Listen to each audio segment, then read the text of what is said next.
after have really retired, although they stay involved by committing some of their capital into this fund, as well as providing advisory services for the management team.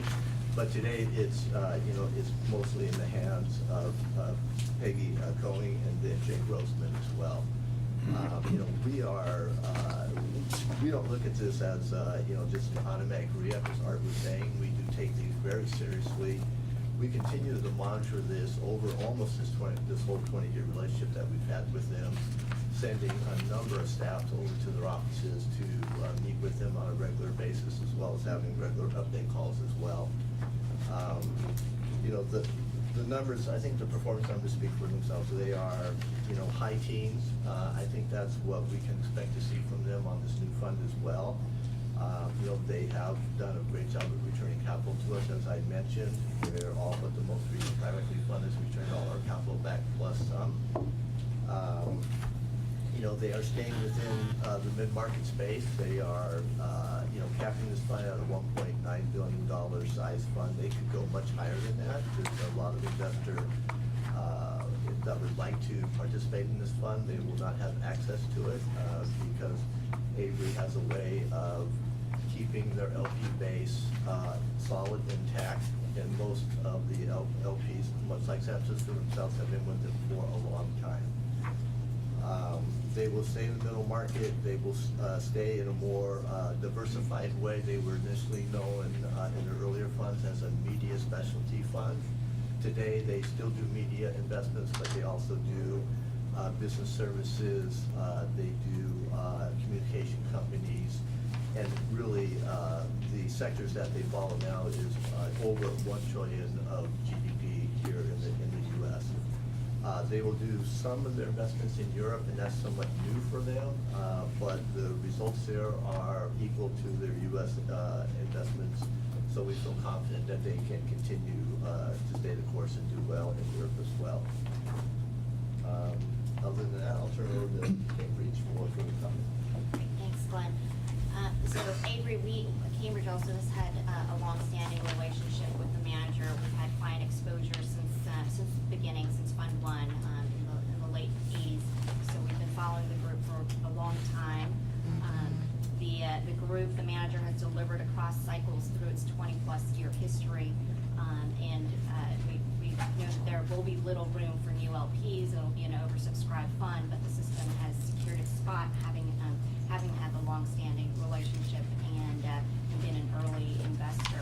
What we like about the group, again, delivered consistently across its long history, it's developed a strong reputation and brand, deep domain expertise in its target sectors, a very research-driven approach, thesis-based investing. They've got 27 target subsectors, and in terms of their performance, it's been noted generally mostly first and second quartile, so in its prior funds, so strong performance through time, and we like that they are fairly disciplined in terms of their fund size increases and sticking with the mid-market. So they're raising a target hard cap of $1.9 billion, which is just slightly above their prior fund. Great, thank you. I'll open up for public comment on item number 10. Seeing none, I'll close public comment. Questions by the commission. Professor Meiberger. Yeah, brings back a lot of memories. Actually, I championed the cause to invest in every two. It was one of the few investments that a board member championed the cause for. So I've known Anthony Banks and Royce Yudkov for the last 20 years. Very impressed with their performance and their returns. I'm noticing that the returns have tapered off since the 46% return for every two. What gives me cause for concern is the 30% carried interest. Every 30% carried interest I voted against that I've seen so far. And I feel that way here as well. When you have targeted returns of high teens and you're taking a 30% carried interest, I have apprehensions. So you want to try to convince me? Yeah, those high teens are net of that carried interest, right? And the reason those returns aren't higher is because of that 30% interest. So Yeah, my point. When you participate in a fund with that level of carried interest, you give up some of the upside, right? And clearly, the partnership feels that they deserve that upside, given their excellent long-term track record. And unfortunately, in this market, they can command it because we don't sign up for it. There are other existing investors who will happily take our allocation, or there are 20 other new investors that would want to step in and take our place. And so, unfortunately, we don't have much leverage on that. It is after a 9% preferred return. And they will give us all of our invested capital back before they participate in the carried interest, which is unusual for a U.S. buyout firm. I'm done. Any other questions? Commissioner Driscoll. Cambridge, you said you had clients starting in Fund 1, that $25 million fund, Yes, as well as Fund 2? yes. And did you recommend your clients go into those funds? I was not. The answer is no. I was not involved then, but we did have client exposure, and I actually don't know if. You did not they've recommend acted. the rest to go into Fund 2, I can tell you that. So just funny how you express your opinion about Avery. As for, they can command it, that's true, their success have been very consistent in their solid performance. The question is, what other alternatives do we have? There's a reason to do it versus if there's not a good alternative. That's the way I look at the 30% curve. Well, there's always alternatives. But good alternative, I mean, you get, these guys get points for consistency. I'm trying to think of a similar firm with as long-standing of a track record focused on these particular sectors. That is an alternative, and I can't think of one right now. So it goes to trying to figure out an opportunity cost. Okay, thank you.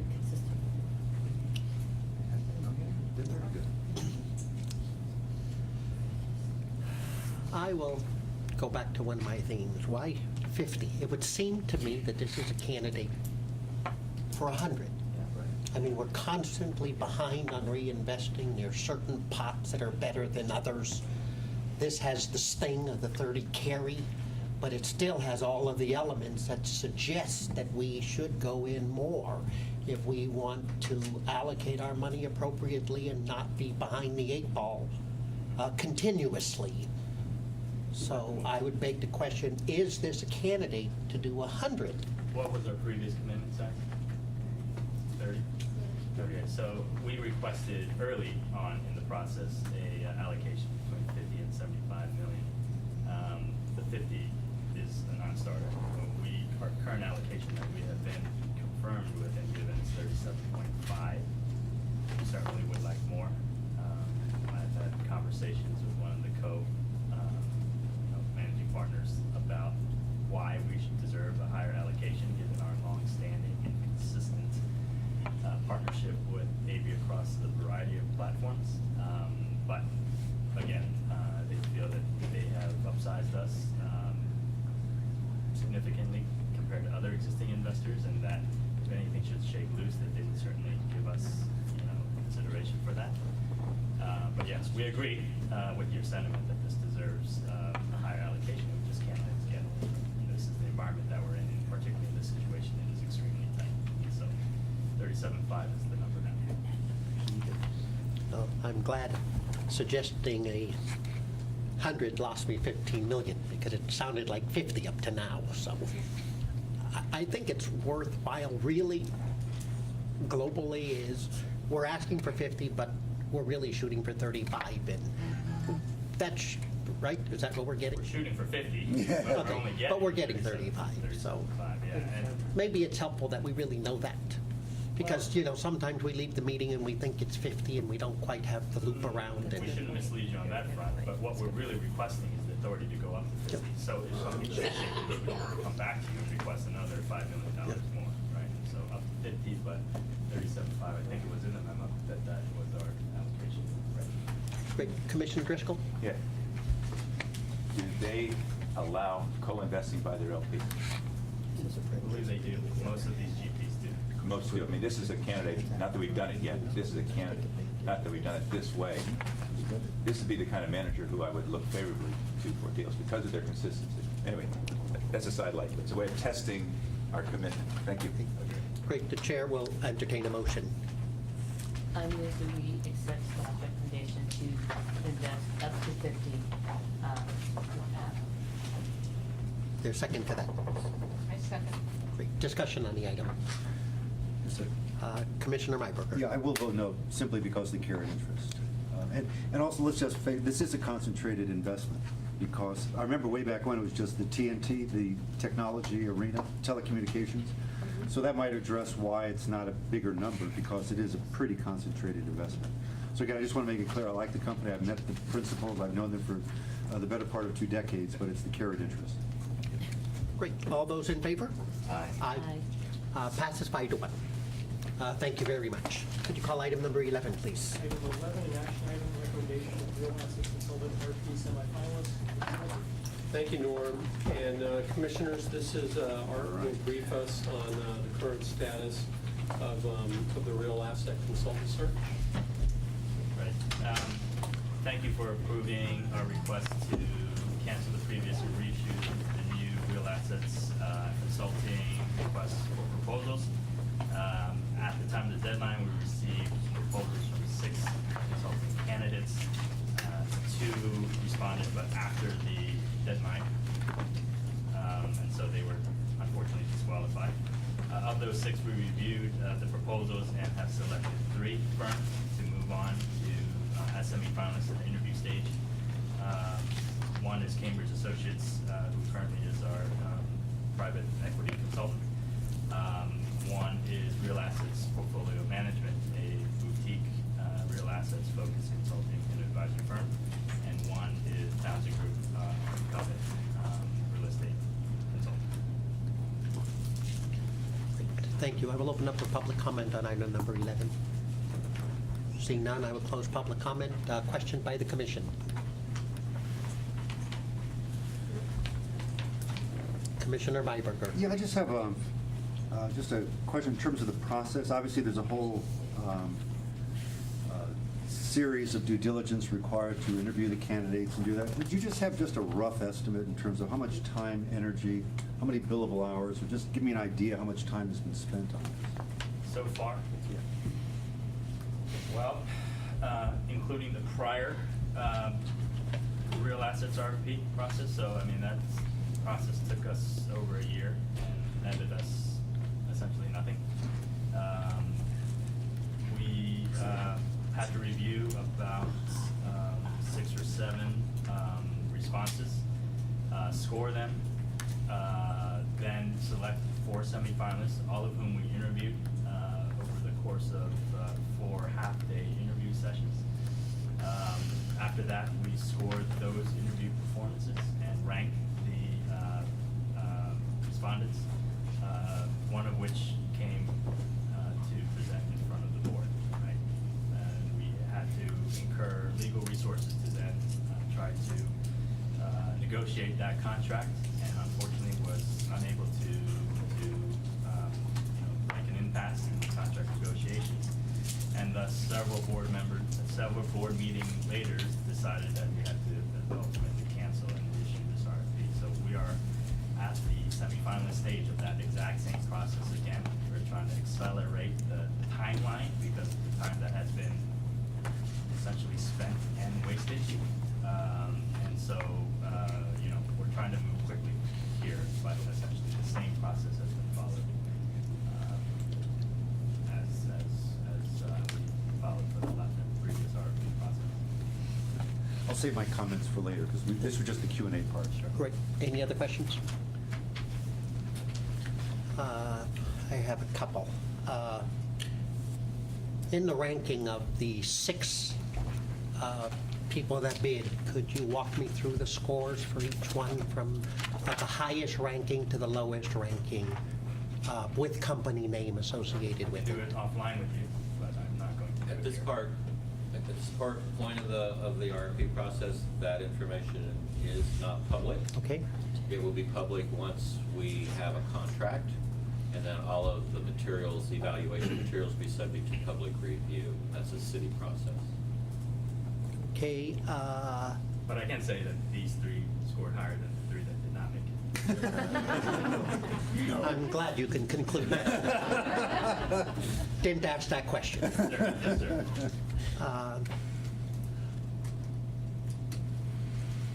We have a blackout period, and there's been a blackout period for an awful long time because of the first round of this.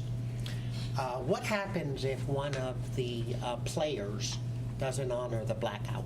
What do you do? I call Katie Porter. What do I do? But yeah, essentially there's a violation, and I think we have to highlight it, and I would bring it to our executive director and council. So would they be then to the executive director? I posed this question before with the blackout period, and I'm more concerned because we have a blackout period for a long, long time on this one. Are they just out? I mean, if they call and try to hustle someone, are they out?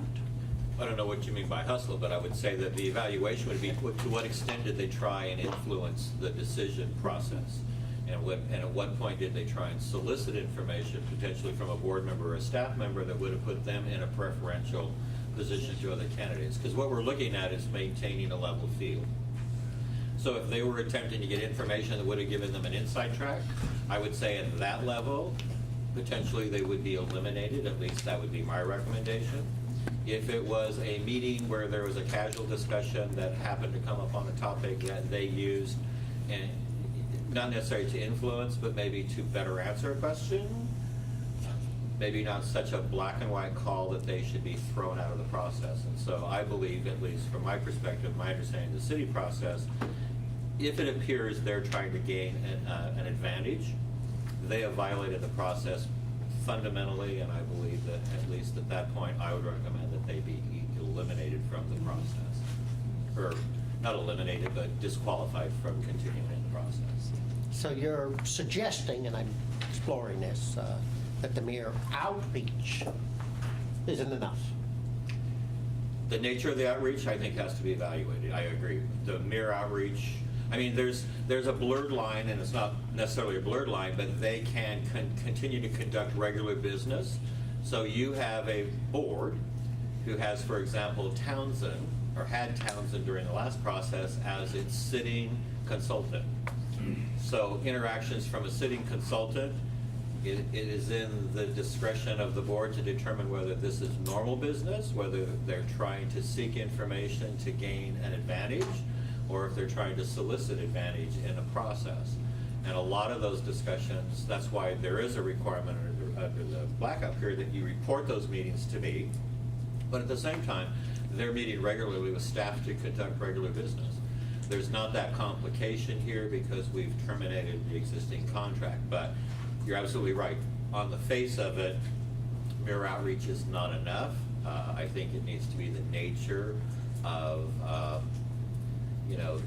the type of and part of those interactions are sanctioned under the policy as conducting normal business.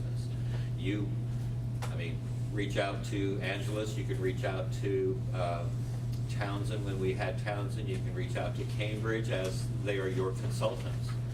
And it would only be if you felt that they were trying to, during the process, influence that process, where we would ask that you bring that forward to either Katie or to myself, and we would have to consider the results or the consequences rather. Great, thank you. Any other questions? Seeing none, the chair will entertain a motion.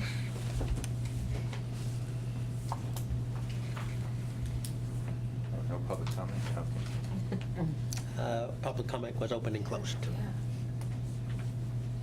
I move to accept staff's recommendation to interview these three semifinalists for the position of the real assets consultants. Is there a second? I second. Discussion on the item. Professor Mayberger. Yes. I voted no for releasing this RFP before, and I will vote against it this time. Let me just clarify my reasons. We went through a process to public process, as Art mentioned, to go through these managers. We had for the first, I think one of the first times where the board actually interviewed the candidates, and or the candidate, and I wanted candidates, and this is the reason why. The board interviewed the candidates. We had a chance to ask them questions. We did the due diligence by staff. Staff recommended that we hire a manager, a consultant rather. The board voted to do that, and then we have an impasse. A quote impasse. I still don't know the nature of the impasse. My understanding is most impasses can be cured with money. Just my understanding of these things. I do recollect that the board did direct the president of the board and staff to discuss and meet with the winner, the recommendation, and I believe that has not happened. I believe that there is a reputational issue here that I'm not going to compromise. That is, the board did interview the candidates, staff recommended them, we shook hands, we agreed to hire this manager subject to, and I understand that, subject to the terms being settled. And obviously we're hearing of an impasse. Again, I don't know what the impasse was, whatever it is, but I see it as a reputational issue. The consultant that won the process has been a consultant for this pension fund before. It's a local institution, and I think it bodes poorly for the reputation of this fund when we shook hands on a deal, and now we're, in essence, and again, the board voted to it. Again, I had the dissenting view on this, but the board voted to cancel the contract for the quote impasse. I see how much time, effort, and money has been spent on this already, and my position, as I stated then, I would have liked discussions to go place to cure the impasse. Since that has not happened, I again will oppose this motion, and would hope that in the future that this board not simply rubber stamp staff's recommendation, but re-interview finalists, and that's a plural, finalists, just in case number one falls out of contention. So those are my opinions on this, and that is why I will vote no on it. Any other comments? Seeing none, all those in... We got a report on what the impasse was. We were reported to what the impasse was.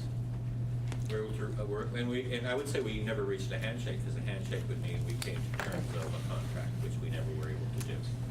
So the board approved us pursuing a contract, and so we didn't back out on a handshake, which is semantics, but we were unable to reach contractual terms. And you're right, potentially almost any impasse can be resolved with money, but as fiduciaries, we might not be willing to spend the amount of money that we need to cure an impasse, just to cure an impasse. Well, and that's why I asked the question, how much money is going forward on this, 1 year's time and effort? Absolutely. I don't think it was wasted. We learned a lot through the process, but it was delayed. And now we want to have the opportunity to show the board that we can actually conduct an RFP in a much more timely. We have to do a lot to not beat the last record, but we're going to do this very prudently and very efficiently. I just want to take a moment to just convey how I feel. I am interested in seeing possibly the top 3 finalists, certainly on paper. I am not interested in interviewing anyone but your top number 1 recommendation. For me, it's an issue of time. And should another impasse come before us, I think that we deal with it by issue by issue. I think that's a fair way to handle the unique circumstances. But again, I just want to reiterate that I'm interested in 1 top candidate. I'd be open to entertaining maybe 2, but we pay you to do the due diligence, to invest the time and the resources and the work. But as a happy medium between what Myburger is suggesting, I'd be happy to look at people on paper. But I'm not interested in seeing all of the finalists. And I would point out that board members are welcome to come and review all the responses to the request for proposal at any time. Thanks. At any time during the process, and so you'll be able to see a full response by any of the candidates or all of the candidates during this process. Commissioner Driscoll. I've already told staff I will read the 3 finalist RFPs. I've done that before, just like you did for the custody search. Right. maybe I should read all 6, but I got to narrow my time down to 3. Yeah. I think they're all about like that. It's a day, Yeah, it is. 240, just to read them. 60 questions. It's a so- commitment. Thereabouts. Okay, Maybe- seeing no other, I'm sorry, Commissioner Driscoll? I was going to say, then maybe a motion winds up being, we recommend staff negotiate with number 1. If number 1 falls through, go on to number 2. We've done that in the past, too. And I will say that the only restriction is that we can't provide you an electronic version. You have to review them here. They can't leave the premises during the process That's fair. until there is a contract signed, but you're more than welcome to make arrangements to review the top 1, 2, 3, or all 6 in this case. if you like. Okay, we have a motion of adoption. All those in favor? Aye. Aye. I will vote Opposed? Nay. 5 to 1. Thank you very much. Call item number 12, please. Item 12, discussion item, report on the performance of private equity portfolio for the period ending December 31st, 2013. Thank you, Norm. And Commissioners, this is an update on this performance of our private equity portfolio. I'll ask Art to make some opening comments and then turn it over to our colleagues from Torrey Cove. Yes, and just as a point of background, Torrey Cove is one of 2 private equity consultants. Remember, we split the mandate between advisory services, which Cambridge is responsible for, and reporting and monitoring, which Torrey Cove helps us with, not only for private equity, but all our private investments in addition to opportunistic fixed income. And so they monitor our portfolio, not only at a high level, which is the bulk of the comments you'll hear today, but they have the ability to monitor at the cash flow and individual portfolio company level as well, so they can drill down quite deep if you have questions for them in that regard. And without further ado, I'd like to introduce to you Kara King and David Fang from Torrey Cove. Good Welcome. afternoon. We recognize that you have a very full agenda, so we'll try to keep our comments brief and leave time for questions. Phil will start with the annual report, and I'll provide some wider commentary afterwards. Afternoon, Kara King, Torrey Cove. As you can see by the report that was in your package, we have successfully digested all the information from your prior consultants. In addition, we also now have all your electronic limited partnership agreements and your quarterly reports accessible by staff on our 24/7 data warehouse. So hopefully it's easier for them to do their job. But at a high level, during 2013, your portfolio appreciated by $420.5 million, or about 18%, and the fair market value increased by 9.8%. However, private equity as a percent of your total pension assets actually decreased from 12.6% to 12.2%. This is due to growth of all the other asset classes and the fact that it's a great time for private equity to be liquidating a lot of their portfolio companies, so you're getting a lot of cash back. Fair market value at 12/31 was $2.3 billion, with total pension assets sitting at $18.6 billion. And as a reminder, your target allocation is 16% plus or minus 400 basis points. During 2013, you had approved $256 million in commitments to 14 funds and €35 million commitment to 1 fund. That at the end of the year, after those commitments closed, you had relationships with 98 general partners with commitments to 211 active funds. With respect to cash flows, remember I said that you've been net cash flow positive.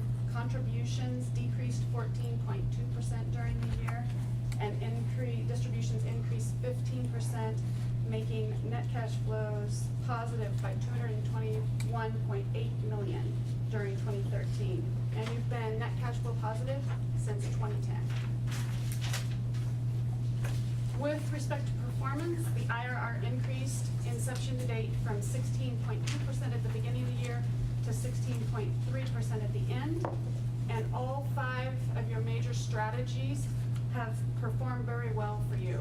So you've been selecting investments across those strategies very well, at the lowest being 9.7%, but still above your actuarial target, and the highest being at 22.2%.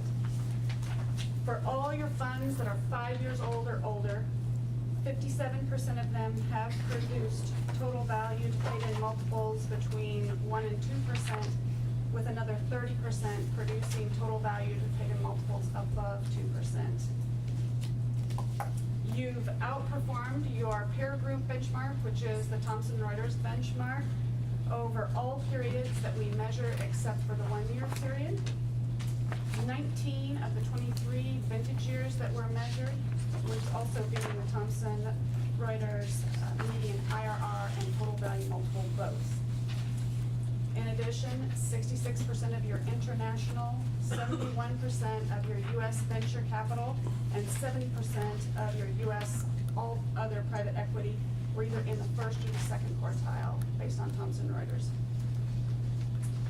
You're also outperforming your opportunity cost benchmark, which is the S&P 500 plus 500 basis points for the longer periods of time. In the more recent periods, there's been some underperformance based on strong public market performance.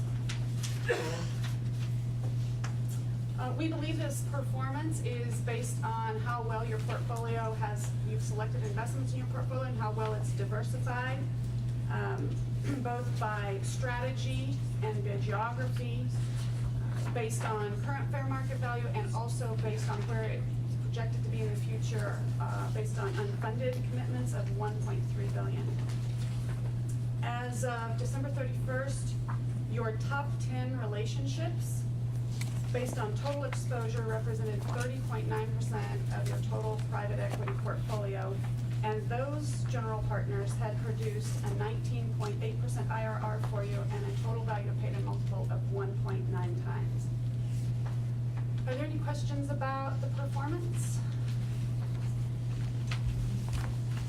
Nope, continue. Okay, I'll turn it over to David Pham. Well, I was just going to spend one more minute on performance and put some context to it. The opportunity cost is public equity.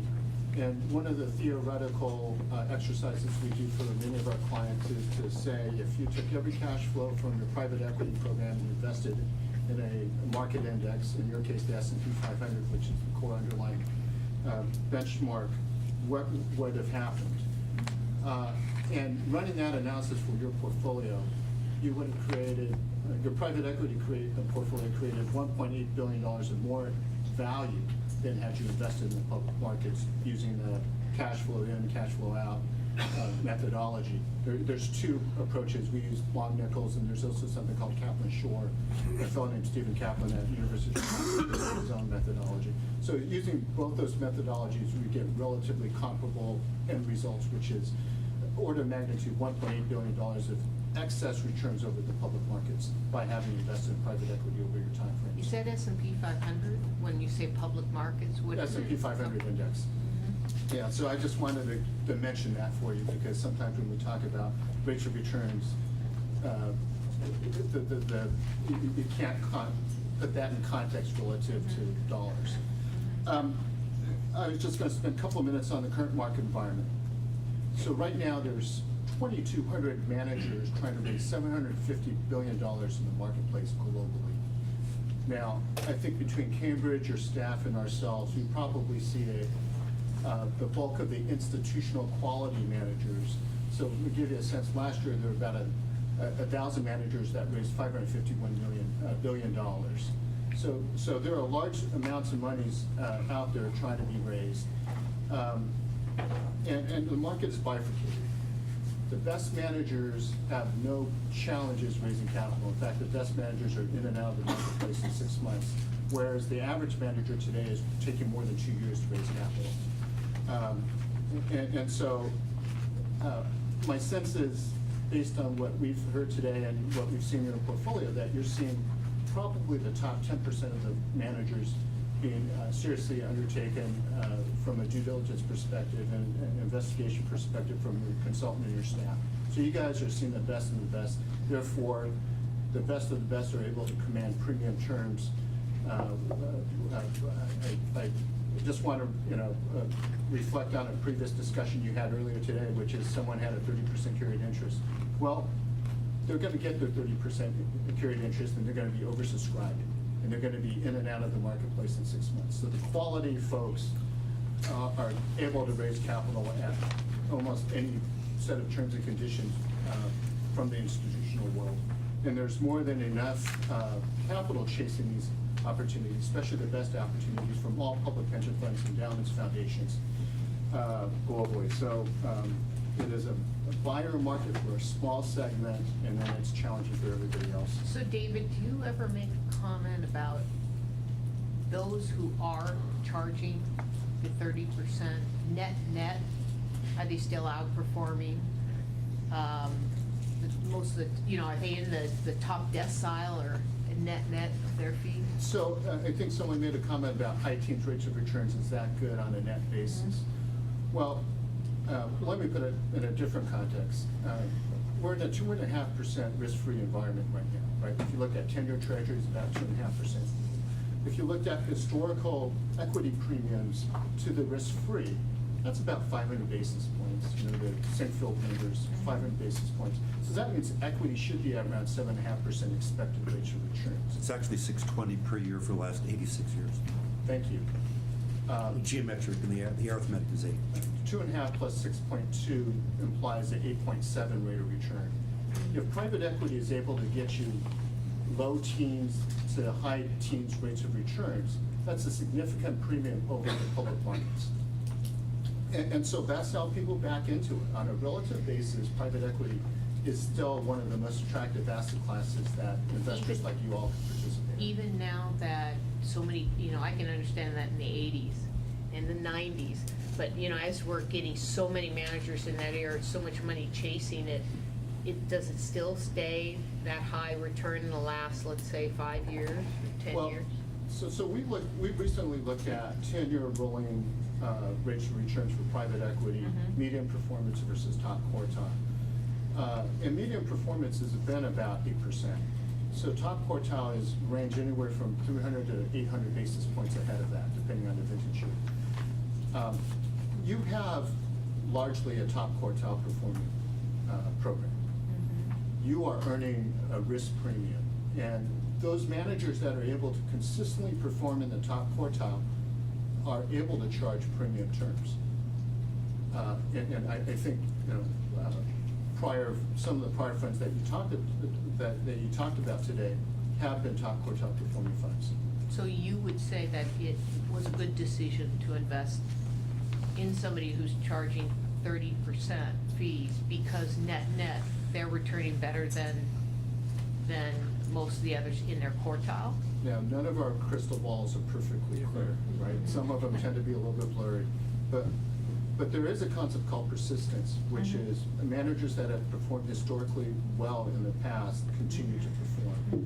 And again, you know, Josh Lerner at Harvard Business School wrote a paper a few years ago that said top tercile managers tend to be top tercile performers continually over time, whereas bottom tercile tends to either go out of business or stay bottom tercile. A couple other things I want to say about the marketplace. There's over $1.1 billion, $1.1 trillion, excuse me, of capital sitting on the sidelines called dry powder. So this is monies raised that have not been invested. That is a record amount relative to history. In 2006, 2007, it got to about $1 trillion. So this is more than where it was going into the great financial crisis. Purchase price multiples are at 9.1 times, which goes back to where it was in 2008. 9.1 times total enterprise value to cash flow. So the last time it was like that was in 2008. Leverage multiples are at 5.5 times. The last time it was like that was in 2008. Now this is a very different interest rate environment than where we were in 2008, 2007, 2008. So interest rate coverages are much better. But with that said, there's some sense of froth in the marketplace. We think it's a pricing environment, especially in the westernized countries. Western Europe has had a huge run-up. U.S. has been a huge run-up. So where we see pockets of opportunity is in sectors where there's capital inefficiency. Right. I think Asia is an interesting place. China is a relatively cheaper marketplace today than the United States, for instance. And so generally speaking, our discussions with staff is about selectivity, and our sense is that they are executing on a highly selective manager selection process. And I would also say, I think the opportunities today is to really find managers that are highly disciplined and value-added. Those that maintain the disciplines that you've all discussed in your deliberations on prior managers. Any questions? For questions, I will open up for public comment on item number 12 first. Seeing none, I will close public comment and question by the commission. Commissioner Driscoll. Thanks for this report, Dave. The way you did this analysis on the performance, I know you said opportunity cost relative to the S&P, and we've used the S&P plus 400 now as arguably a benchmark for the performance of the asset class.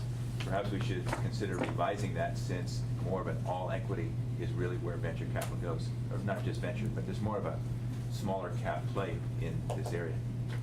It may make a difference or not. But then, in terms of this excess return, how much of it justifies the illiquidity premium in this asset class, not just the risk premium? Well, Kara talked about distributions back and contributions. When I was a brief stint as an investment banker, we always said there was a 400 basis point of liquidity premium that one could charge. So part of what was built into the benchmark reflects that liquidity premium. This has been a great selling environment. You've gotten $1.80 back for every dollar you've invested over the last couple of years.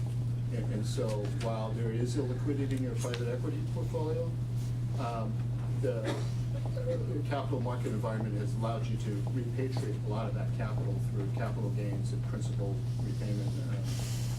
I think there's another issue, which is you have a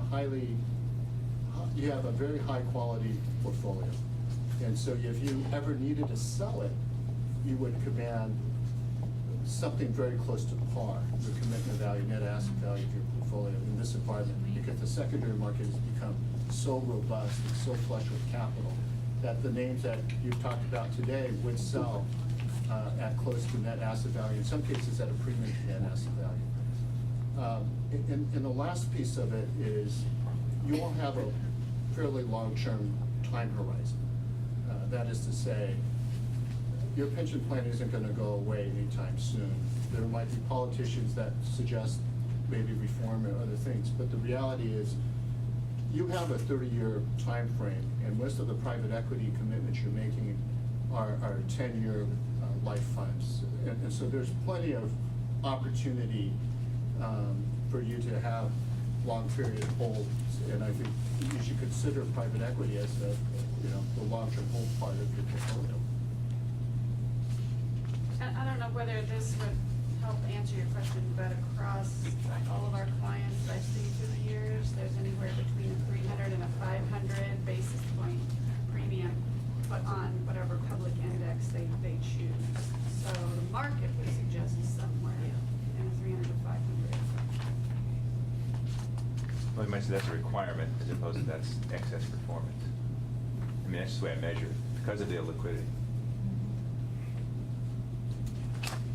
Any other questions?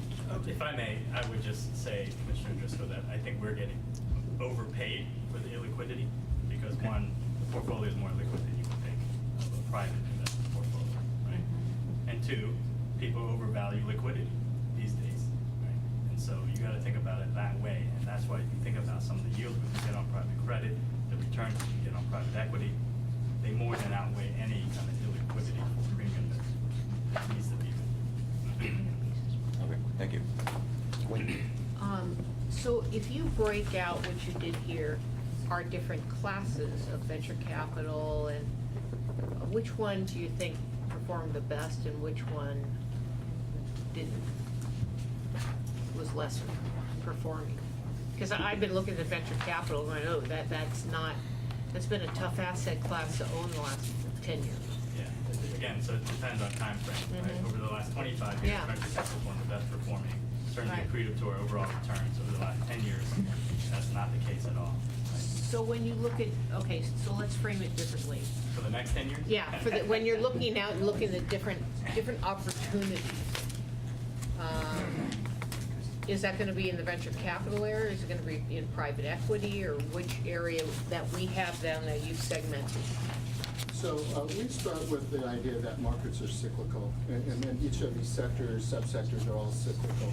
And actually, the best time to invest is when there's the least amount of capital flows into that asset class. So if you remember where venture capital was 5 years ago, it was hard for them to raise money because the returns for the prior 10 years were mixed. And so if you take a contrarian perspective of the world, probably the best place to be is distressed debt, because right now there's no distress in the marketplace. But if you believe in interest rates spiking, which, you know, the Fed announced some tapering where the stop, the cessation of the bond buying program, interest rates should naturally rise over time, and default rates should increase. But that's a contrarian play. We're not suggesting you do that. Relative inefficiency exists in the emerging and frontier markets. China was hot 10 years ago. It's not hot today. Chinese companies are coming to the United States to list. There's very few IPOs actually happening in China and Hong Kong right now, but and broader Asia. And there are other pockets of the emerging and frontier markets. So I'm not suggesting you do a lot of that, because there aren't that many institutional quality managers in those regions of the world. There's some, but not many. But I noticed that when I'm out around, that a lot of the big endowments and some of the big pensions are actually putting focus now on Africa and some of the frontier markets there. And, you know, we haven't done that yet. Are we getting behind the ball, or, you know? We haven't pulled the trigger yet, but we are actively reviewing opportunities in sub-Saharan Africa, in Southeast Asia, in Latin America, and some of these frontier markets. You have to be careful, because it doesn't take a lot of capital to overwhelm these shallower markets, and so we're trying to assess that balance between the capital that are pursuing those opportunities and the depth of those markets today. Long term, we share your enthusiasm for those markets, certainly. And so emerging markets is one place. We're definitely not chasing our historical returns. We like growth equity right now because venture is very difficult to do well, and buyouts, as you know, is very expensive today. But growth equity, I think, is an area that would be attractive. Special situations is another, particularly in emerging markets where financing is not that easy to get, and the volatility creates opportunities and inefficiencies for those managers who can underwrite those complex transactions. And so these are some of the areas that we're looking at near term. You know, one of the other benefits of a private equity program like yours is the reduction of volatility. And so what I know your staff is working hard, I know Cambridge is working hard on not only vintage year diversification, but geographical diversification and diversification by style. You know, back to my comment about crystal balls, I think you need to be diversified in your approach to the business, and you've all built a program that is diversified. If you look at the dollar exposures and manager exposures throughout your portfolio, it is diversified by style and size and vintage year, and I think you'll, over time, be more diversified by geography.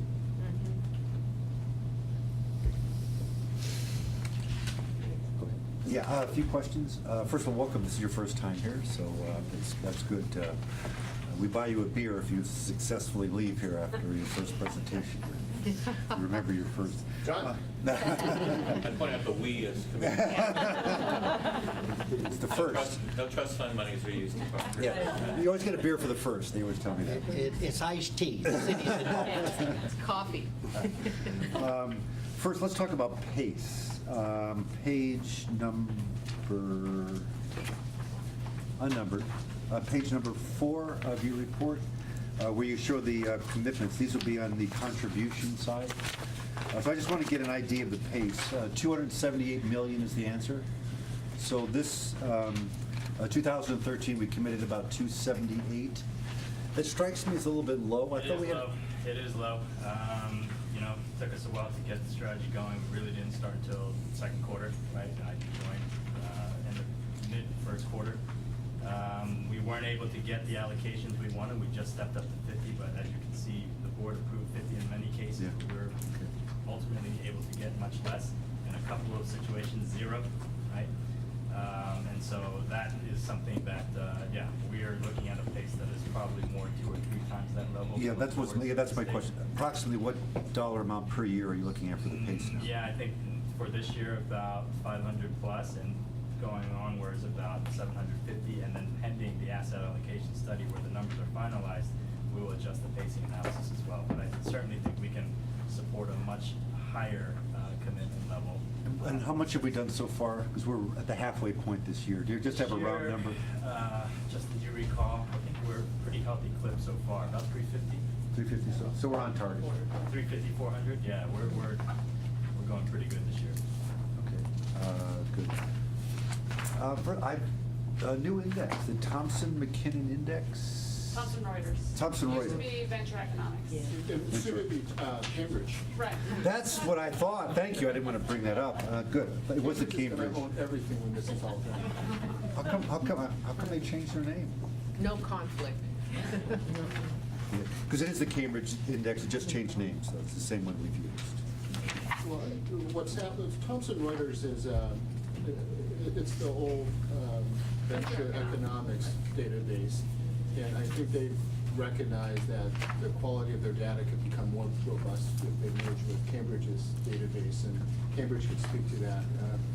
And so it will change over time. I think that it will have a larger sample size. Okay. Let's see. I want to talk about some of the categories. On page 14 of your report, you show the different categories by buyout, venture capital, growth, opportunistic.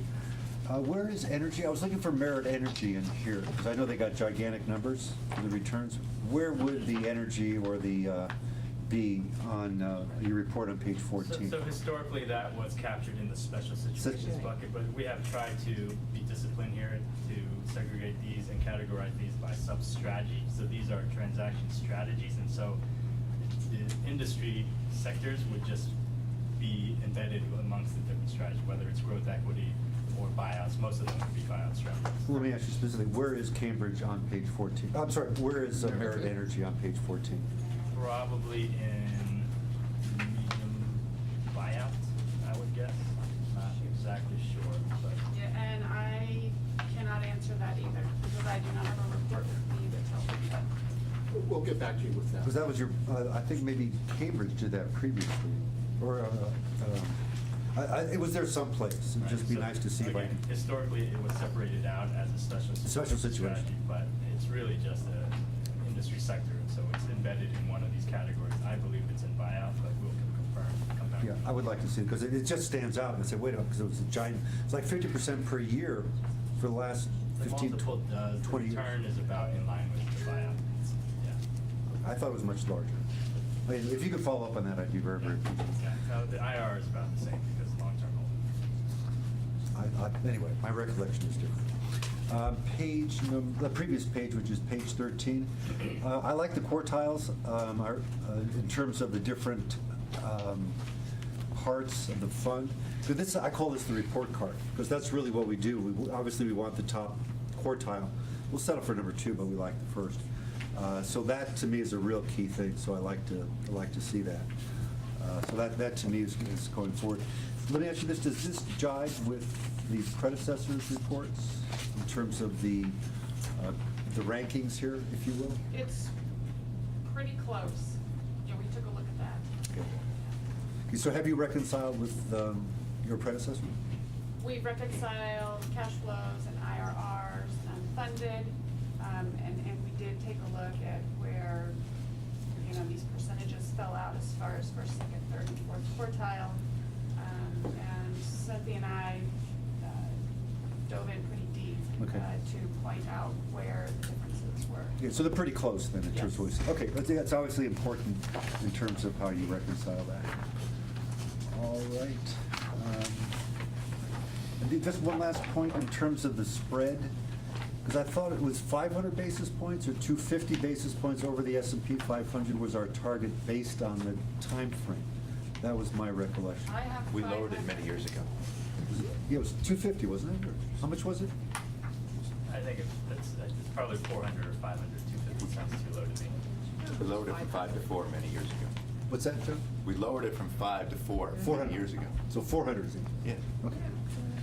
All right, that's it. Thank you very much. Great. Welcome. Thank you. I think we will wrap that up. Thank you very much. Could you call item number 13, please? Item number 13, Chief Investment Officer report.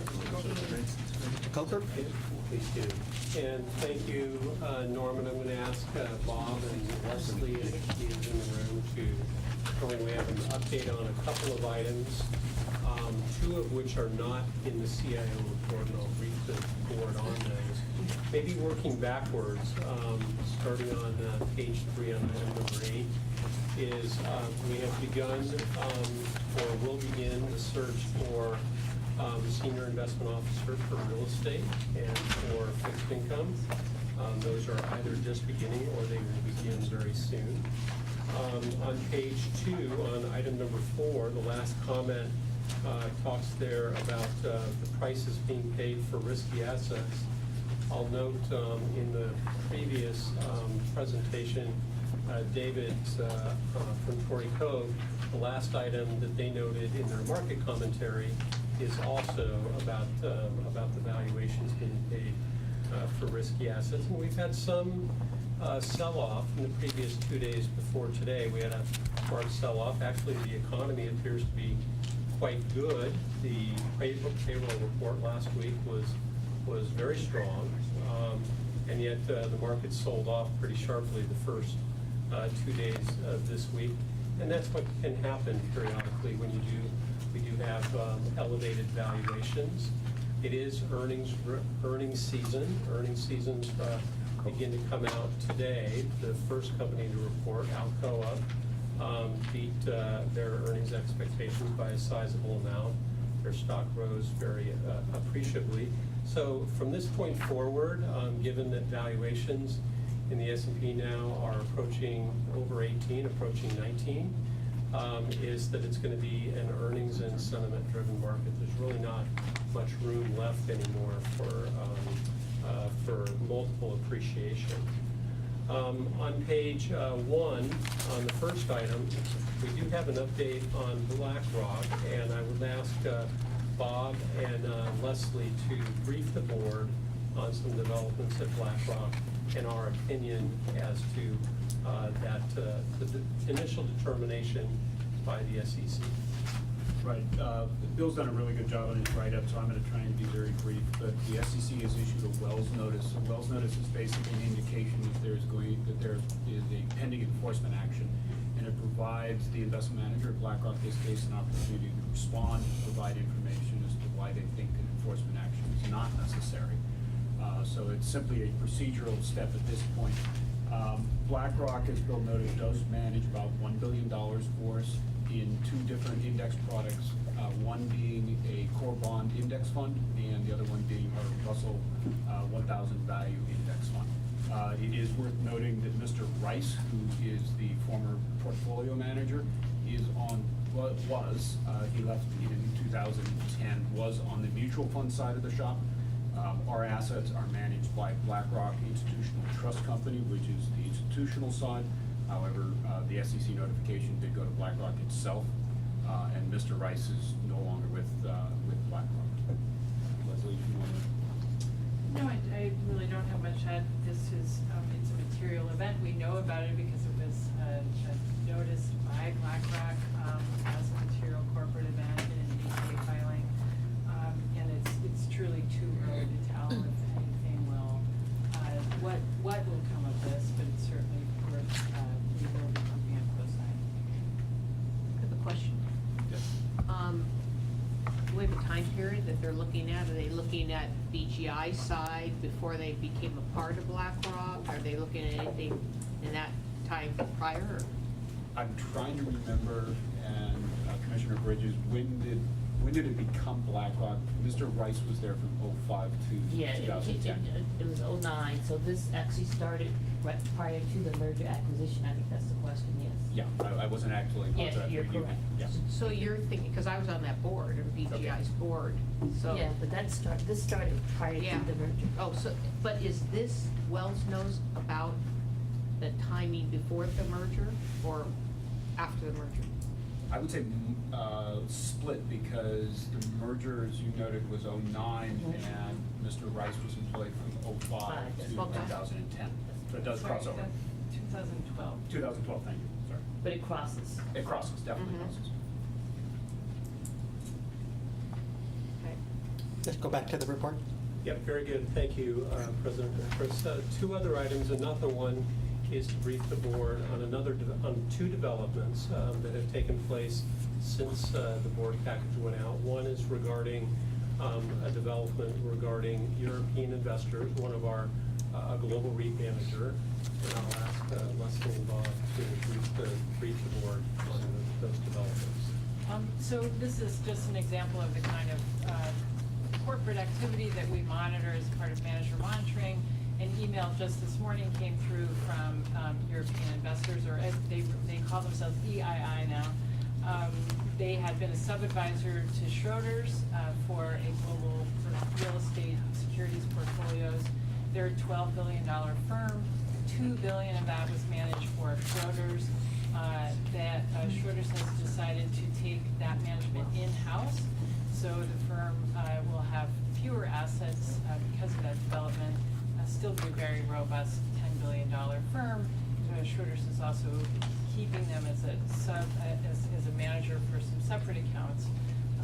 So again, initial indications seem like it's not a material corporate event for EII that should cause SFERS to take action, but it is something we will be digging into further.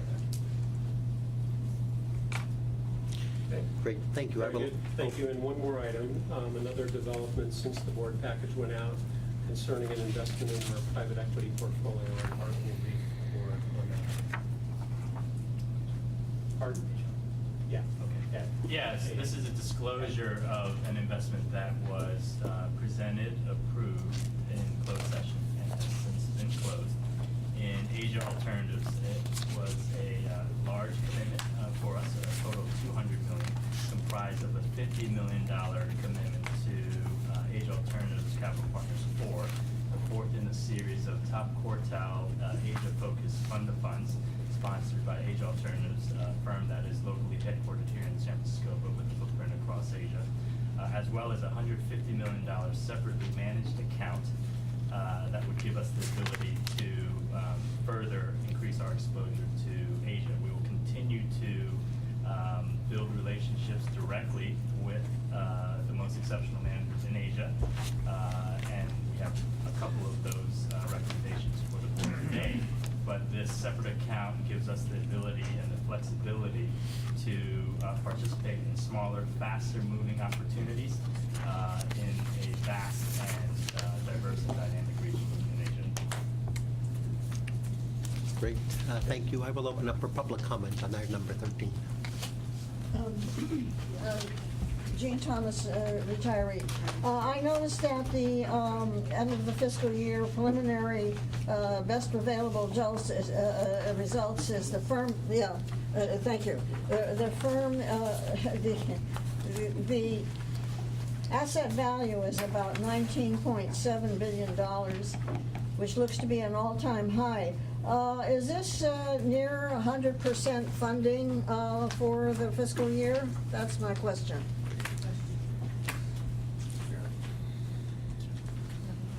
Is this near the 100% funded? Are we approaching that for the fiscal year? If they can answer.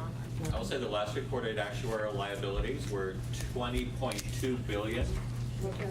So those liability numbers increase each year, and that was as of July 1st, 2013. It was 20.2, which would indicate that a year later, it's going to be higher than 20.2, which is more than 19.6, so we would not be 100% funded. I anticipate that the funded status, these are preliminary numbers. We're Yeah. waiting valuations on the private equity and the real estate. I assume we're going to be somewhere between 90 and 93% funded. Thank you. Not knowing exactly how high the Yeah, liabilities well, are going to I rise. just wanted Sure. a general sense. Thank you. Great, thank you. Any other public comments? I have one comment. Seeing none, I'll close public comments. Question? Not a question, but I just want to make sure the city attorney knows that if there's an issue with BlackRock, it overlaps with my BGI board back to that date, and maybe Leona, the same thing as an employee, that we recuse ourselves if there's ever a vote on that. Great. Commissioner Driscoll. Mr. Wong, regarding what you just told us about the commitment to Asia Alternative, is this an example of when staff has to discuss an investment item in closed session that we then promised we would report out to conclusion? Is this an example of that certain information? It is an example, and I should have mentioned that another reason that we went to closed session in this particular investment opportunity is because in the separate account, the $150 million separate account, we received substantial economic benefits that were exclusive to San Francisco. And so we want to make sure that that was, yeah. Okay, because we did promise people we would try to report out the information as soon as Yes. possible. So here's an example of it. Thank you. On that subject matter, does it pay to put it in your report, or do we just want to see it in the minutes?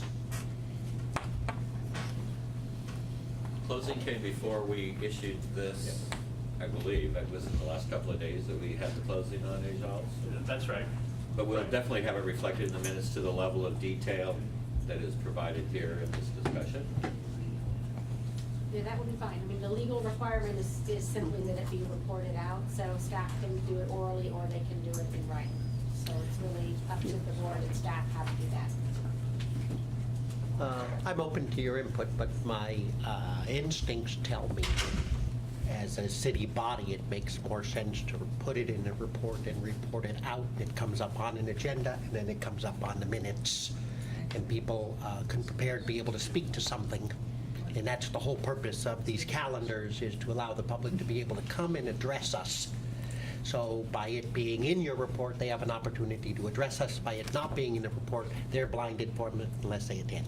I understand. I had that discussion with the board secretary this morning. It would have then been agenda and reported in the following board meeting. if Sure. that's the way we want For the to do it. future, yeah, absolutely. So it would be the board's, the president's preference that we wait a month if we have a timing issue like we had on this one, and have reported this out in August instead of at this From a meeting?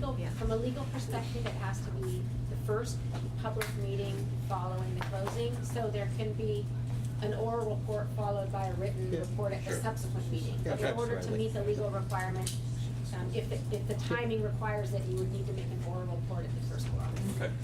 First public meeting. Great, thank you very much for the report. Can I make one comment? Yeah, sure. I think that when we do get these fee decreases, that we need to be careful about that, because we don't want to get in too much detail, because everybody else would want that too. And so we have to be careful. So I may have some advice on that, but I would stay pretty general on that. There's a legal minimum disclosure. Right. And then it's up to the staff and the board to decide what other, I mean, they can't disclose the closed session discussions, but staff can disclose the information that they have Yep. outside of the closed session on the investment, as staff determines. Okay, great. Thank you very much for the presentation. Could you call item number 14, please? Item 14 is a discussion item on the target date fund annual performance review. Mr. Rockford.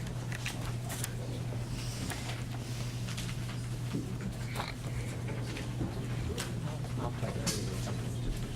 We want to get one out of that.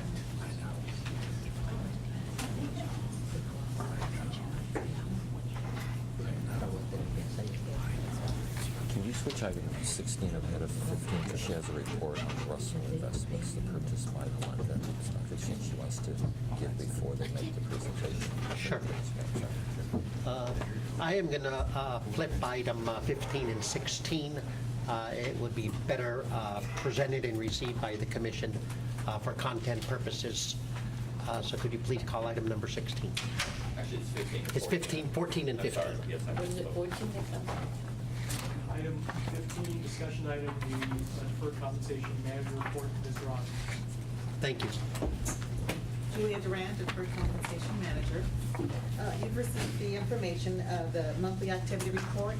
The overview shows that the plan continues to maintain its asset size of about $2.6 billion. And as a follow-up to the June board meeting, there was a request to include the Roth information on the report, and that is on page 2, and then again on page 4 for you. The second item on my update is the sale of Russell Investments. And earlier this year, we did report on the possible sale of Russell Investments by their parent company, Northwest Mutual. And as you may have heard, a few weeks ago, it was announced that the London Stock Exchange did purchase Russell Investments for approximately $2.7 billion. Upon learning of this sale, Angeles Investment Advisors coordinated a call with Russell Investment staff that are assigned to the SFDCP custom target date funds to discuss the recent announcement and the acquisition by the London Stock Exchange. We learned that the team members from Russell Investments have a very positive reaction to the sale, and it was reported that Russell employees see an owner that is interested in their business. They also reported that there would be no immediate changes in the strategy or approach, and that the CEO and senior management team have remained in place. We are going to continue to monitor this as the sale progresses, and then as more details become available, we'll definitely have them. Are there any questions? I have a question. Prior to that, I will open up for public comment on item number 15. Seeing none, I will close public comment. Sorry, Commissioner, you're trying to. Okay. Yes. Just quickly, do you have the terms of the contracts to keep the senior management there? Can you tell us whether 5-year commitments?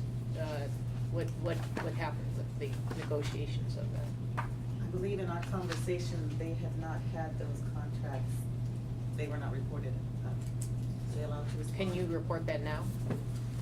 My name is Steve Cobble with Russell. I don't know the terms as far as the length, but our CEO, Len Brennan, will be, come back and look at it. He'll be retained on the board of the London Stock Exchange and will continue in his role as the CEO of Russell Investments.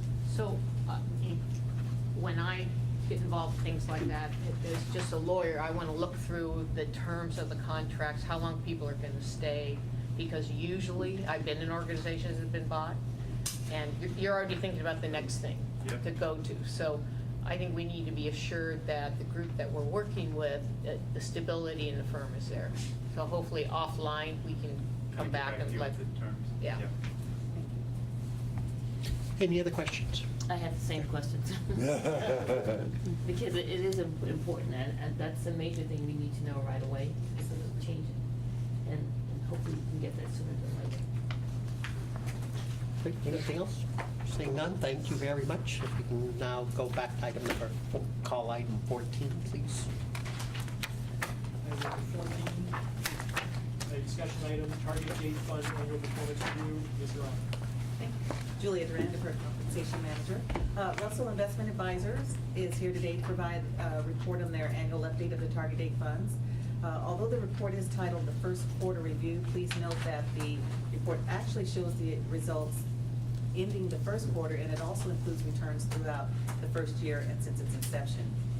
We're not going to go through every slide in the handout that you received, but I felt it was important for John to begin with a brief overview of the services that Russell provides, SFDCP, and that includes the asset allocation and rebalancing of the funds quarterly, performance calculation and verification of that, participant communications like the fund fact sheets that we have posted to the website, and the role that Russell played during the transition from Great West to Prudential.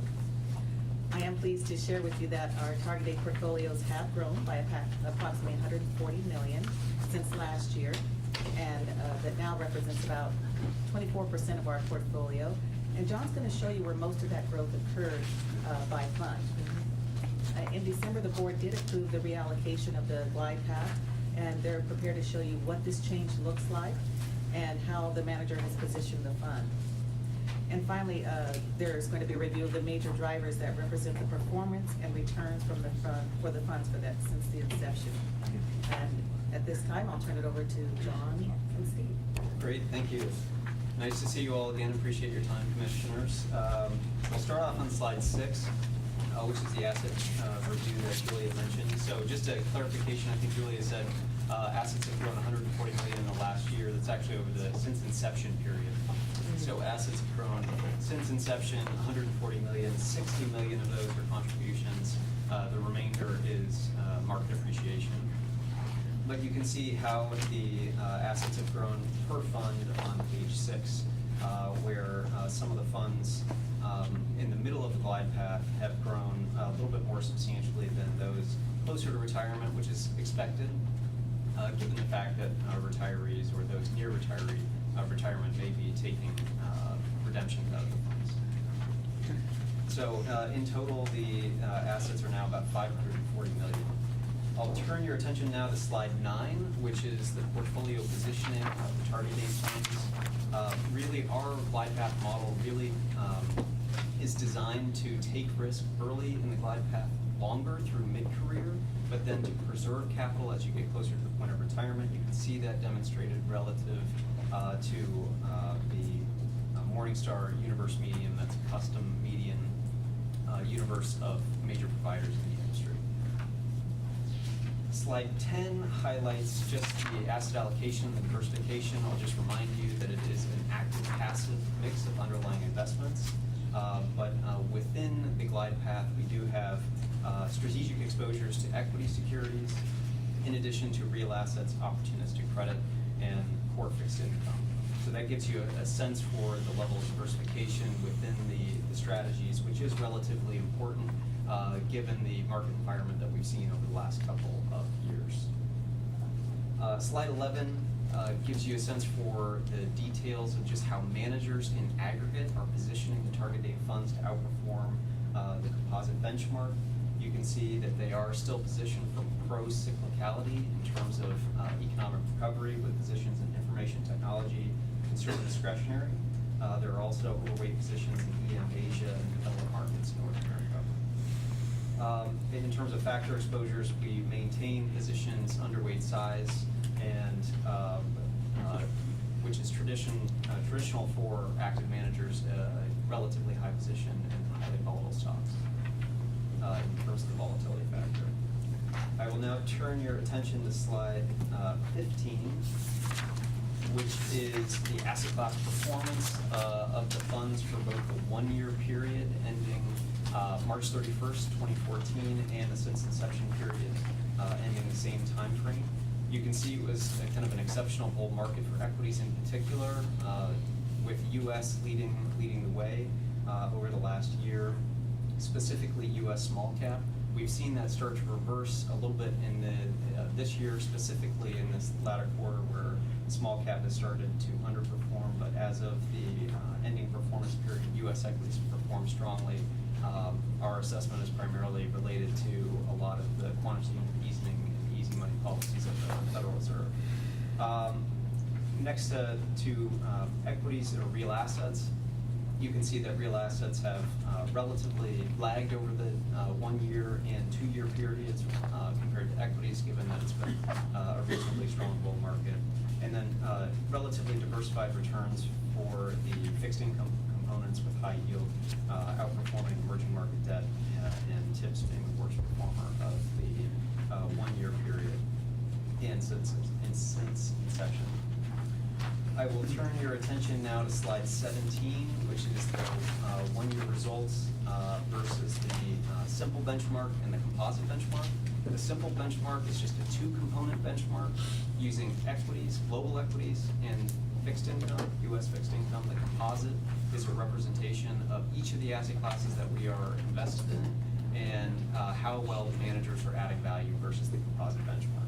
So over the 1-year period, you can see in a bull market that investing in some diversifying components weighed on returns in terms of the asset allocation. Real assets were the primary contributor to the asset allocation difference over the 1-year period. And managers also struggled in a reasonably strong risk-on environment over the last year. I'll stop there and ask if you have any questions on kind of the 1 year or since inception performance report or performance. I will highlight slide 18 is the since inception. You can see that managers have done a reasonable job outperforming the benchmarks closer to they have lagged in the more aggressive strategies. The returns versus the simple benchmarks have slightly lagged, certainly less so than the 1 year period that we've seen. Overall, given the level of returns, this is not accounting for volatility. I'll address the volatility of the strategies in a bit, but generally we see that the results are, especially on a risk-adjusted basis, quite positive when you factor in the volatility reduction. Any questions on either of those components?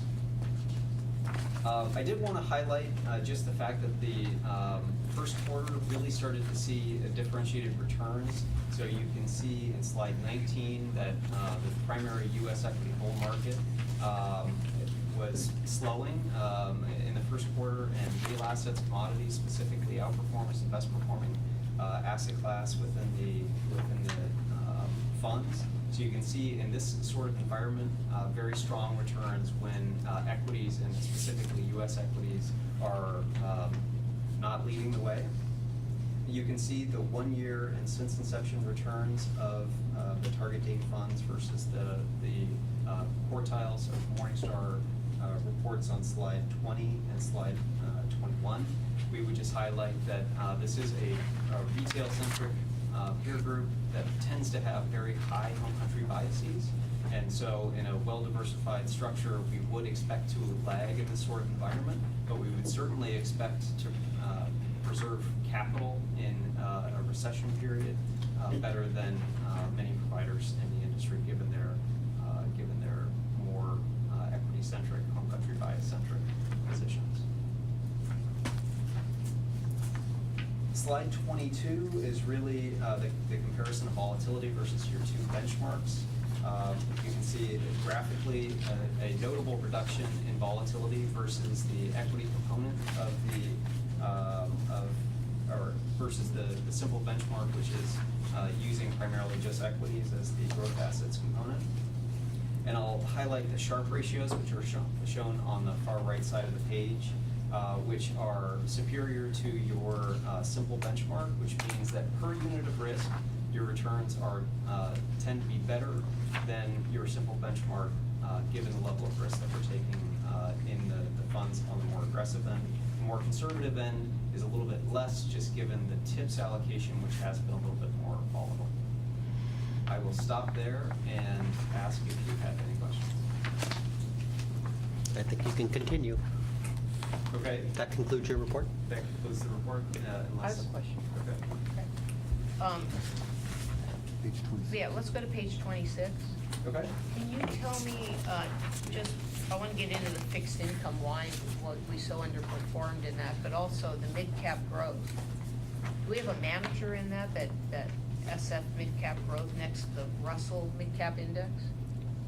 Is that a manager underperformance, or what? That's correct. So any of the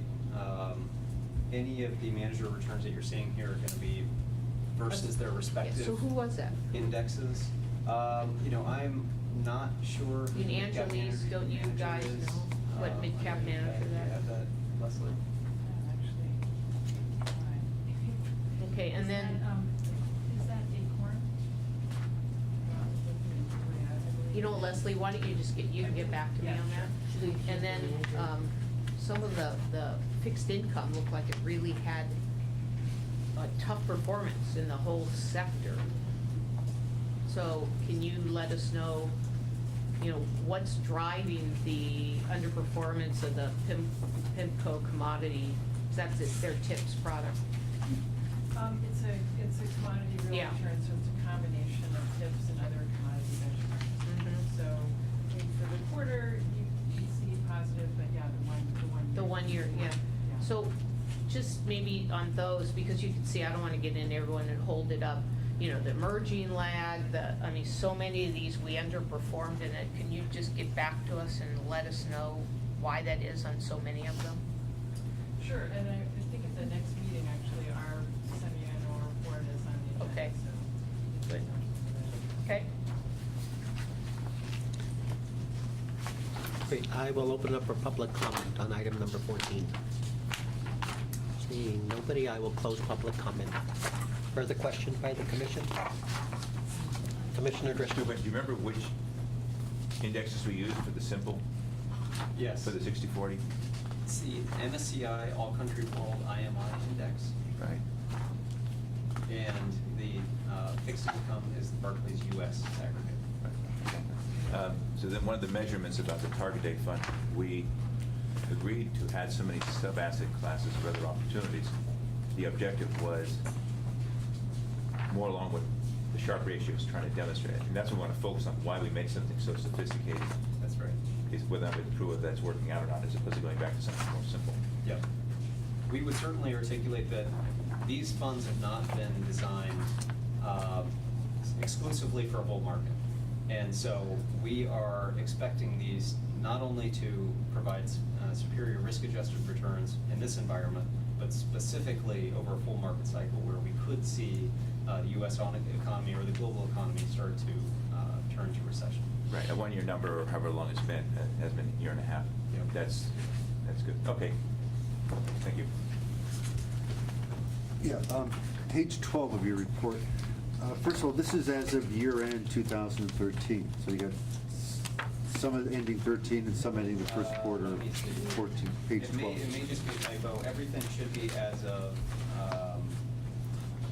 of first quarter.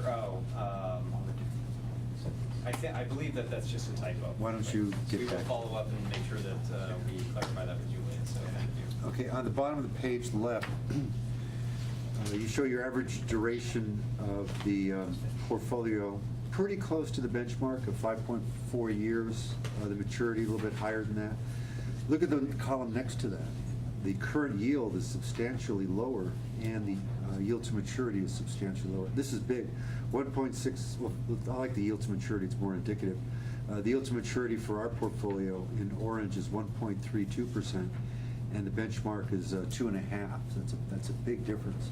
Can you give us some color on why there's such a big spread between the two? So these are specifically PIMCO's exposures in the total return fund.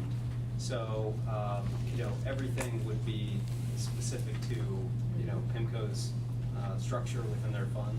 I don't know if I could comment outside of, reading the analytics to tell you, why they would be positioned in that way. But, certainly, you're correct in that the duration is a bit lower. I know at times they have been fluctuating their exposure as making shorter duration and longer duration calls. So beyond kind of what we're You can simply say you don't know. I'll buy it, right? Fair enough. That's fine. Okay, I get it. Angeles, do you have a comment on that? This is substantial to have a 1.25% difference in the yield to maturity between two different bond portfolios when they have pretty much the same maturities.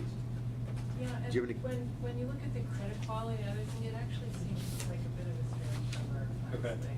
Well, we will follow up. Why with don't- Leslie. it doesn't look like it's the right number. Okay. We will follow up with Leslie just to make sure we get these directly from PIMCO. There's nothing wrong saying I don't know, I'll get back to you. There's absolutely nothing wrong. Much better than bluff. Okay. Thank you. Great, any other questions? Great, thank you very much for the report.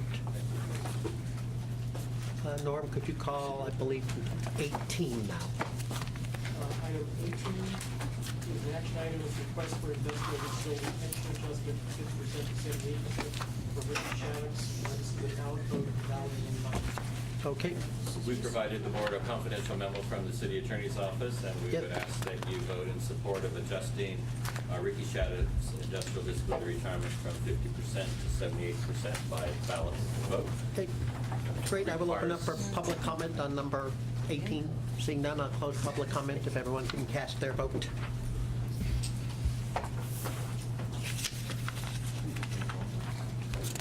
Public comment? It went in doubt. Could you call item number 19, please? 19 is discussion item, the executive director's report. Mr. English. Good afternoon. I won't go over the materials that I have presented to you in the board packet, but I would note that we have been working in conjunction with Cortex Consulting to come up with what we believe is a better educational list, and hopefully that you will look at it. It's through the end of the year. It does detail, I believe, in a greater level of detail, appropriate educational opportunities for board members as well as staff to attend. I will say that we have reached pretty much the end of the proxy season, and this will not be the final fossil fuel proxy report, but we anticipate that this will be towards the end of all of the climate risk items that will have been before boards of the Carbon 200 companies, but we will do a final summary report once the final proxy season has ended. I will report that the city did prepay contributions as of July 1st. We received the money on July 1st, and so that took us over $20 billion as of July 1st, 2014, as far as the market value of the fund. We will, based on the workload of Art's team, obviously he had 7 items on today's calendar. He did not get the San Francisco headquarters report back within the 60-day period that the board had asked us to get that back. We'll be working on that, and we anticipate bringing that back to the August board meeting. Also, we have had a preliminary meeting with the Mayor's Office of Housing related to potential investment opportunities in the down payment assistance loan program, and that we have notified Commissioner Cohen that we are awaiting information. We got some initial information from them on Monday, and that we'll begin our due diligence and our analysis of that program. We anticipate that we would not bring that back necessarily in August, but we will bring it back as soon as we can. We also are proposing and sort of hoping that everyone would accept the fact that we are going to try and start all of our board meetings and most of our committee meetings at 1 o'clock, again on the second Wednesday of every month. And that would be the proposal going forward.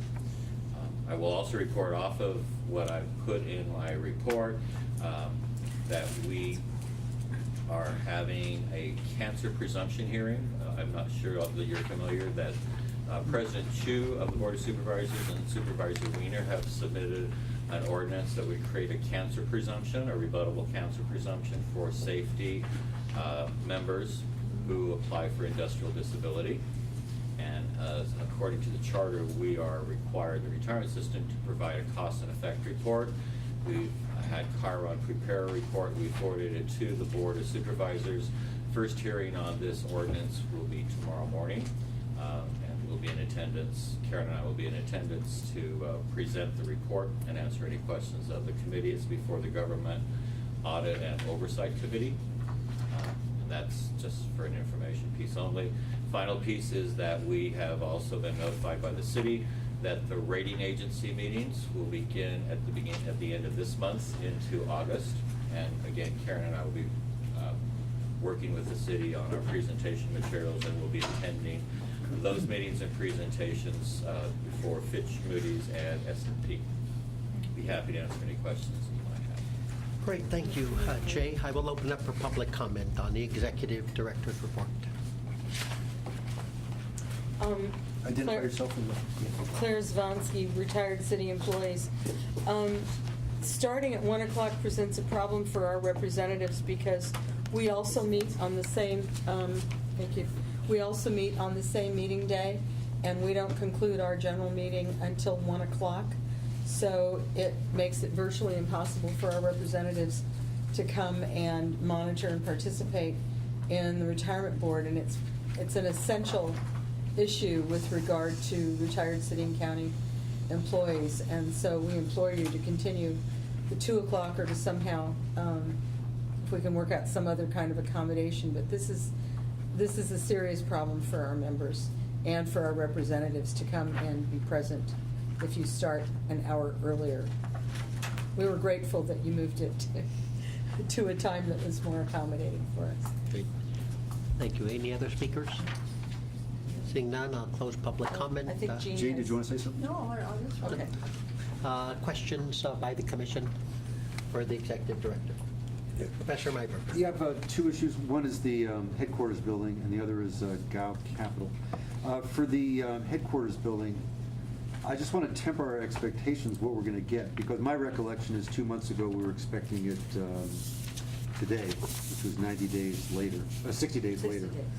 So I just want to get some idea about what we should be expecting. You'd mentioned that Art Wang is involved with this, so he will be the point person in terms of doing this, and his department, his staff. What you should expect is what the board directed us to prepare, which is a report back to the board on what resources we would need to pursue the purchase of a headquarters building in San Francisco. So that is what you ask us to prepare, and that's what you should expect to see. There are two obvious ways we could go about it. One would be, it would be part of the investment portfolio. The other would be that it would be part of the operational budget. Obviously, it would fall in Art Wang's area of responsibility if it were in the investment portfolio. So his team would obviously be involved in preparing the report of what resources they would need in order to pursue the purchase of a building.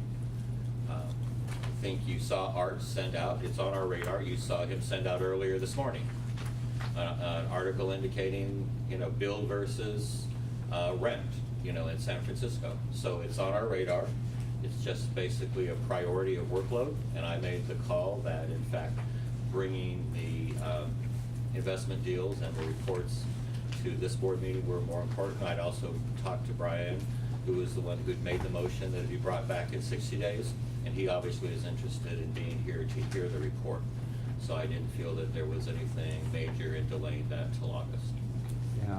And you have no status report or progress report or any further details? It's a high priority for us, and we'll have the report out to the board a week or the same time period before the August board meeting.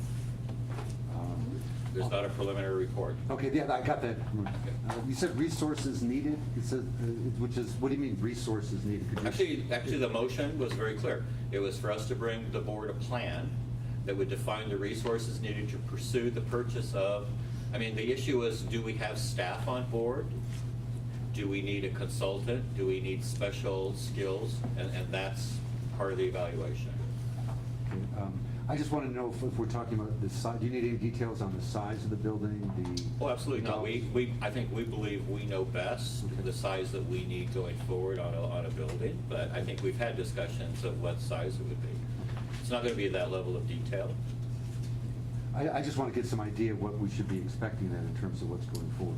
I think you'll see what we are aware of all the opportunities that we might have in front of us, some of which you might not be aware of, that it might be city opportunities or opportunities that we believe we could build on our own. Okay, so it would include building out a building ourselves? Absolutely. Construction, okay. I think we've got the clear indication that, we believe that might be the preference of the board, that they would purchase or develop their own building. But we obviously have other opportunities that we're, actually rather concrete opportunities that we're aware of, that the city would like us to partner with them on. So that will also be part of what kind of resources would we need if we were going to pursue that versus trying to purchase and to develop our own building. Okay, good. Thank you for that clarification. Item next was Gao Capital, which was a private equity investment that the board voted recently. I just want to, is that a done deal in terms of the contract regarding Gao Capital? It has not yet closed. Not yet closed, not yet? Okay. I just have some concerns in terms of the procedures involved with the approval of that, in terms of it was consistent with our policies in the past and all those other kind of things. So at the appropriate point, I would just like to verify and just assuage any kind of concerns that I have, that our commitment for that was consistent with our policies, rules, and regulations that we've had in process. And the main issue related to that was? Just the procedure in terms of the recommendation, how it was presented, and the guidelines, procedures, due diligence process, and all those kinds of things. And the particular issue related to capital? I'm not familiar with that. I just wanted to make sure that it was just different from the way we've identified it and done our process for hiring and funding various managers before. I just want to make sure it was consistent with our procedures. and policies. Yeah, I don't recall anything that was different, but I'll go back and we'll review the item with GA and report back to you. Okay. Okay. Thank you, I appreciate that. Great. Anything else of the executive director?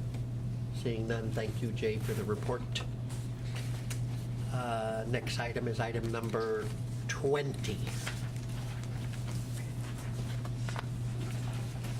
Do you want to include the investment closed session and do that first?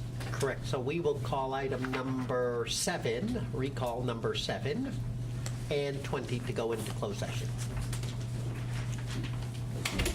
So that's pretty So much. you can, after we call it, then you'll take public comment on Yeah. going into closed session. This is- Item 7, closed session on certain investment matters. Quick, we will open up for public comment on going into closed session on the investment calendar and one item of review from the city attorney's office. Seeing none, I will close public comment. The chair will entertain a motion to go into closed session in the search of attorney-client privilege. So moved. I'll second. All those in favor?